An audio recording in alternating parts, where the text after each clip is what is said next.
सबसे पहले बड़ी खबर, अयोध्या में 16 साल की बच्ची से गैंगरेप के मामले में एक बड़ा खुलासा हो गया है।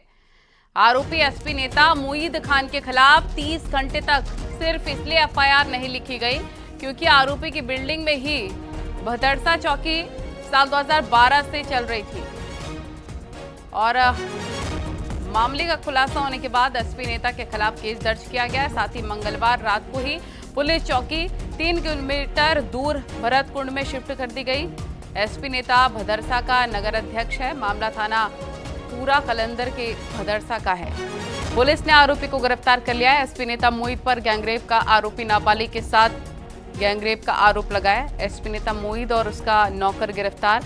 एसपी नेता के घर में पुलिस चौकी चल रही थी। 30 घंटे नहीं दर्ज हुई गैंगरेप की एफआईआर। आरोपी के घर में चौकी चल रही थी। एसपी नेता मोईद और उसके नौकर पर आरोप लगा है। तो ये इस वक्त की बड़ी और अहम जानकारी हम आपको बता रहे हैं। अयोध्या में 16 साल की बच्ची से गैंगरेप के मामले में ये खुलासा हुआ है। आरोपी एसपी नेता मोईद खान के खिलाफ 30 घंटे तक एफआईआर नहीं लिखी गई। एक तहरीर प्राप्त हुई थी जिसमें 376D का अभियोग पंजीकृत हुआ है और जो भी है इन लोगों ने ये कहा था कि अभियुक्तों की गिरफ्तारी की जाए। सारी विधिक प्रक्रियाओं का पालन करते हुए हम कार्रवाई कर रहे हैं। सही विवेचना और अभियुक्तों की गिरफ्तारी। हमारे सहयोगी तमाम जानकारी के साथ फोन लाइन पर जुड़ गए। कि भी क्या जानकारी मिल रही है और इस पूरे मामले में अब तक क्या कुछ एक्शन हुआ है?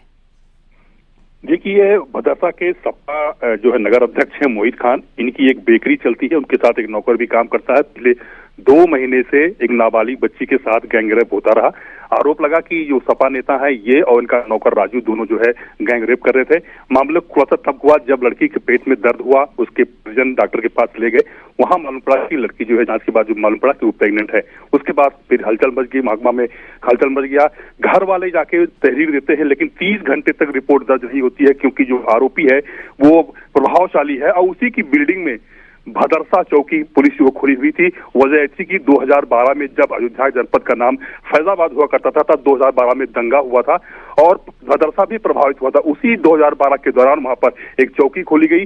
बिल्डिंग न होने के कारण मोईद खान की ही बिल्डिंग में चौकी खोल दी गई 2012 में, जिसके आज तक चल रही थी। लेकिन जब ये देखा गया कि ये आरोपी हैं, इन्हीं की बिल्डिंग चौकी चल रही है, तो पुलिस प्रभावित हुई और प्रभाव में आके 30 घंटे तक रिपोर्ट नहीं दर्ज हुई। जब इसके बाद हिंदूवादी संगठन जब धरने प्रदर्शन से उतर आए, उसके बाद दबाव आकर पुलिस जो है ये रिपोर्ट दर्ज करती है, उसको उनको गिरफ्तार कर दिए।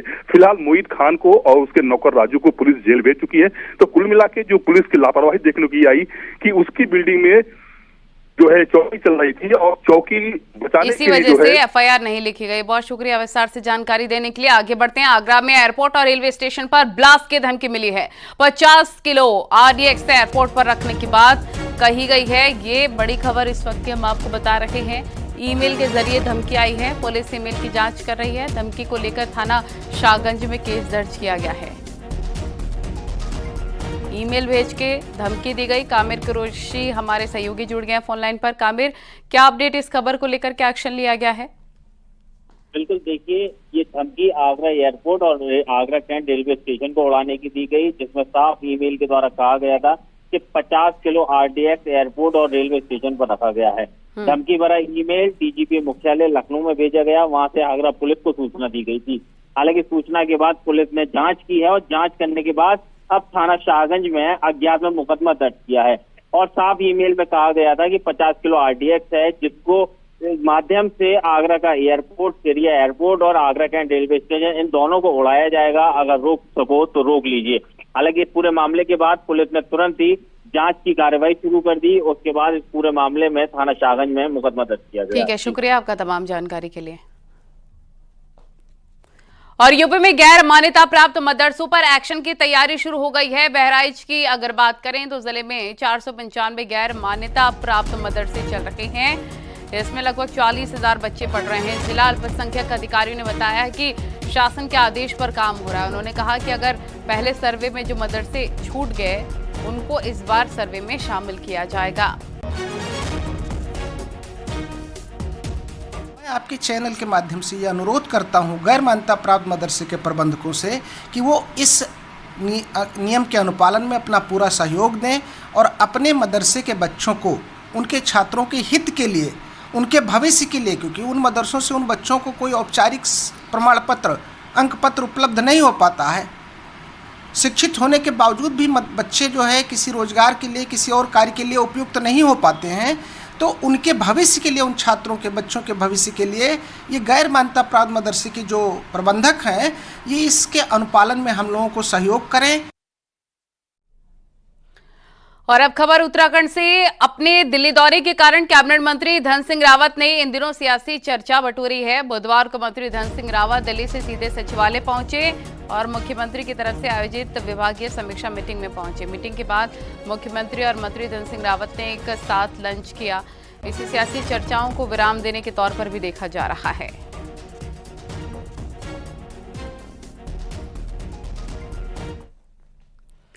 हापुड़ से खबर, जहां एक शख्स ने कमरे में फांसी लगाकर सुसाइड कर लिया। इस घटना के बाद आसपास के लोग इकट्ठा हो गए। सूचना पर पहुंची पुलिस ने शव को कब्जे में लेकर पोस्टमार्टम के लिए भिजवाया है।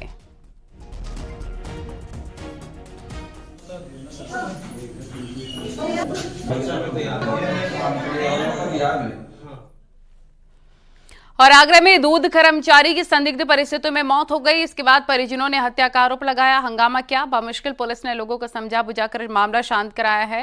मामला थाना एतमादपुर क्षेत्र का है। मृतक का नाम राम रतन है, जो कि 8 साल से इस कंपनी में काम कर रहा था।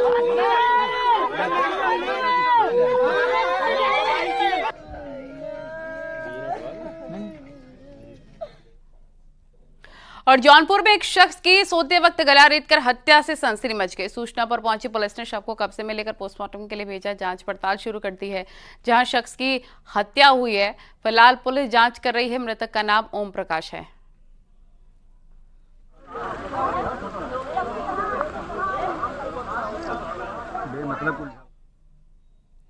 कानपुर में पूर्व सपा विधायक इरफान सोलंकी की मुसीबतें और बढ़ती दिख रही हैं। इरफान सोलंकी से जुड़े लोगों के यहां ईडी ने छापेमार कार्रवाई की है और लखनऊ यूनिट की 5 सदस्यीय टीम ने रेड डाली है। सरकारी जमीन बेचने के मामले में ईडी की कार्रवाई, उसी को लेकर ये छापेमारी।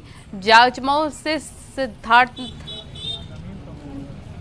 सिद्धनाथ मंदिर के पास ईडी की टीम ने डेरा डाला हुआ है। 2022 में विमल नाम के युवक ने इरफान सोलंकी और उसके गैंग की शिकायत की थी। इसके बाद से लगातार जांच चल रही है।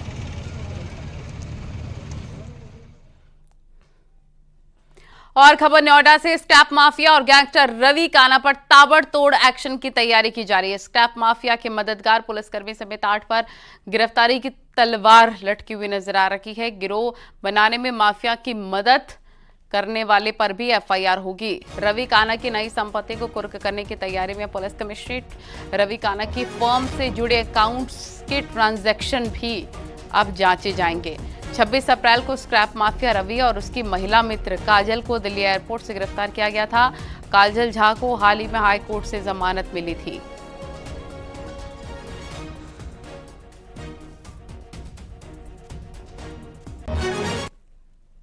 और बरेली से खबर, जहां एक युवक की गोली लगने से मौत हो गई। आनन फानन में युवक अस्पताल पहुंचाया गया, मगर युवक की जान चली गई। मृतक के परिवार ने 2 लोगों के खिलाफ तहरीर दी है। इसके बाद पुलिस ने दोनों को हिरासत में लेकर पूछताछ की। फतेहगंज पश्चिमी थाना क्षेत्र के मियापुर गांव की पूरी घटना बताई जा रही है।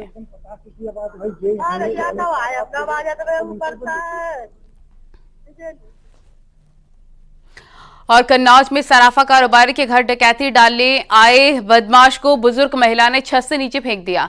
छत से गिरते बदमाश का वीडियो सीसीटीवी में कैद हो गया है। बदमाश के कमर में फंसा था तमंचा छोड़ दूसरे बदमाश फायरिंग करते हुए भाग गए। छत पर सो रहा था परिवार। बदमाशों की सुबुगाहट से सभी जागे हैं। असलहेधारी बदमाशों ने सराफा व्यापारी के घर डकैती डाली। बदमाशों ने बुजुर्ग के सर पर असलहे की बट मारी। बुजुर्ग घायल हुआ। शोर मचाने पर बदमाश फरार हुए। बदमाश घुस गए ऊपर, नीचे पल्ले टीन पल्ले ऊपर चढ़े। फिर रस्सा बांधो, फिर एक चढ़ गो, फिर रस्सा पकड़ाओ गो, फिर बांधे गए। रस्सा बांध के फिर चढ़े। रात में कितने बजे के करीब? 1 बजे।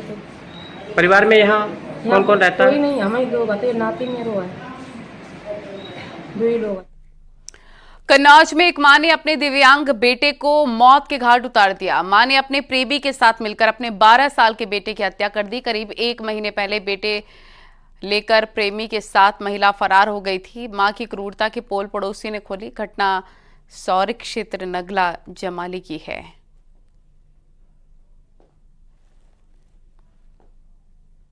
हमारी पत्नी सोनी थी, और उसने देखो भज के शादी कर लिया। मेरे बच्चे की मार डाली साहब इसने। कहाँ शादी कर लिया? हाँ, इसने शादी कर लिया है। कहाँ?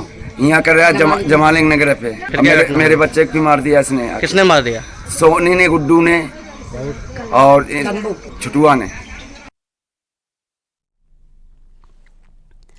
और उन्नाव में हाईवे की जद में आ रही 12 बिल्डिंग्स पर बुलडोजर एक्शन देखने को मिला है। दरअसल सदर तहसील क्षेत्र के उन्नाव रायबरेली हाईवे के निर्माण के लिए इन बिल्डिंग के मालिकों को मुआवजा दिया जा चुका था। इसके बावजूद इन लोगों ने कब्जा नहीं हटाया था, जिस पर अब एक्शन हुआ। सदर तहसील के सिकंदरपुर गांव में हुए इस एक्शन के दौरान एसडीएम, सीओ, तहसीलदार, नायब तहसीलदार और एनएचएआई के अफसर मौजूद रहे। एवं जो कार्यदायी संस्था है उन सभी के अधिकारियों के साथ मिलके एक मुहिम चलाई गई, जिसमें उन्नाव रायबरेली रोड पे जो स्ट्रक्चर्स बने थे, जिनको मुआवजा ऑलरेडी दिया जा चुका है, एनएचएआई के द्वारा कंपनसेट किया जा चुका है, परंतु बार बार कहने जाने के बावजूद जो लोग अपना स्ट्रक्चर कंपनसेशन लेने के बावजूद नहीं हटा रहे थे, मुहिम चला के उनके घर हटाने की, उनके स्ट्रक्चर्स हटाने की कार्रवाई की गई। इसमें हमने टोटल 12 स्ट्रक्चर्स कल हटाए थे। सभी को मुआवजा ऑलरेडी दिया जा चुका है और एडवांस में कई बार नोटिस भी दिए जा चुके थे कि आप स्वेच्छा से स्ट्रक्चर्स हटा लें। और वाराणसी से खबर, सावन के महीने में एक और जहां पर बाबा विश्वनाथ के दरबार में भक्तों का तांता लगा हुआ है, वहीं दूसरी तरफ भक्त भी दिल खोलकर बाबा को दान दे रखे हैं। मंगलवार को दक्षिण भारत की एक संस्था ने बाबा विश्वनाथ को हीरा, सोना और रत्न जड़ित एक खूबसूरत मुकुट को दान में भेंट किया और इस खूबसूरत मुकुट की कीमत करीब 47 लाख रुपए है।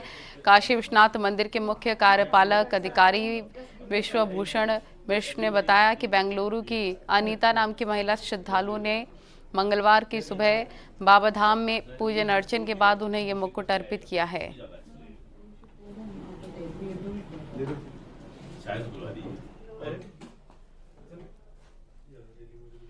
दान की कोई पूजन विधि ऐसा नहीं है। दान तो लोग करते हैं, साथ में आराधना अपनी करेंगे और महादेव को अर्पित करेंगे, क्योंकि महादेव के पास लगातार, जैसा मैंने बताया, कि श्री काशी विश्वनाथ को दान प्राप्त होता रहता है अथवा श्री काशी विश्वनाथ को भेंट प्राप्त होती रहती है तमाम दानदाताओं से। तमाम जो महादेव के भक्त हैं और श्रद्धालु हैं उनके माध्यम से प्राप्त होता रहता है। उसी श्रृंखला में आज भी यह एक बड़ा दान प्राप्त हुआ है, जिसको महादेव की सेवा में अर्पित किया गया है। आपसे संपर्क किया गया? लगभग पिछले 1 सप्ताह से आप लोग संपर्क में हैं और लगातार ये बात हो रही थी कि किस दिन इसकी तिथि निर्धारित कर ली जाए। तो तिथि निर्धारित करते हुए आज के दिन आप लोग श्रावण माह में यह पवित्र अनुष्ठान कर रहे हैं। और खबर बांदा से, जहां पर एक युवक का नदी के पुल पर बाइक से स्टंटबाजी का वीडियो वायरल हुआ। एक पहिया हवा में उठाकर बाइक से स्टंटबाजी की गई है। देख सकते हैं आप ये तस्वीरें। वायरल वीडियो केन नदी पुल का बताया जा रहा है।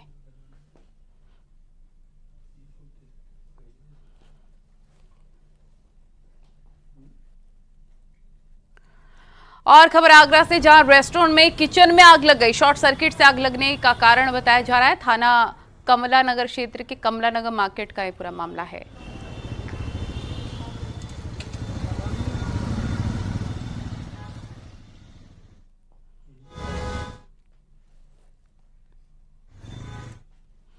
और पीलीभीत और हमीरपुर में सड़क हादसा हुआ। पीलीभीत में स्कूली बच्चों से भरी बस खेत में पलट गई। गनीमत ये रही कि किसी बच्चे को चोट नहीं आई। ग्रामीणों ने बच्चों को बस से बाहर निकाला है। और हादसा गांव मकरंदपुर में हुआ। हमीरपुर में 2 ट्रकों की टक्कर हो गई। हादसे में एक ट्रक ड्राइवर की मौत, जबकि 2 लोग घायल। हादसा छिट्टा गांव के पास का है।